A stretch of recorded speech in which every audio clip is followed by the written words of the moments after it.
ഇന്ന് ഫെബ്രുവരി 11 promise day. പങ്കാളികൾ പരസ്പരം അർത്ഥവത്തായ ഉടമ്പടികൾ പങ്കുവയ്ക്കുന്ന ദിവസം. പ്രണയം, വിശ്വാസം, പ്രതിബദ്ധത, സമർപ്പണം ഇവയൊക്കെ ദൃഢമാക്കാൻ ഈ ദിനം നിങ്ങൾക്കുപയോഗിക്കാം. എല്ലാ പ്രണയവും തുടങ്ങുന്നത് ഒരു ഉറപ്പിന്മേലാണ്. ഒരിക്കലും പിരിയില്ലെന്ന രണ്ട് മനസ്സുകൾ തമ്മിലുള്ള ഉറപ്പ്.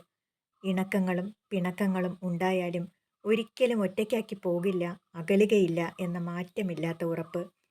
പങ്കാളിയോട് എന്നും എപ്പോഴും കൂടെയുണ്ടാകും എന്ന വാഗ്ദാനം നൽകുന്നത് അവരെ സന്തോഷിപ്പിക്കും.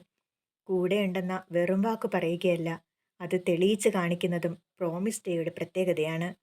ബന്ധങ്ങൾ കെട്ടിപ്പടുക്കുന്നതിൻ്റെയും അത് നിലനിർത്തുന്നതിൻ്റെയും പ്രാധാന്യം മനസ്സിലാക്കുന്നതിനായാണ് പ്രോമിസ് ഡേ ആചരിക്കുന്നതെന്നാണ് വിശ്വാസം. ആളുകളെ അവരുടെ ബന്ധത്തെക്കുറിച്ച് ചിന്തിപ്പിക്കാനും നൽകിയ വാഗ്ദാനങ്ങൾ നിറവേറ്റാനും ഈ ദിനം ഓർമ്മപ്പെടുത്തുന്നു. നിങ്ങൾക്കേവർക്കും ഹൃദയം നിറഞ്ഞ പ്രോമിസ് ഡേ ആശംസകൾ നേരുന്നു.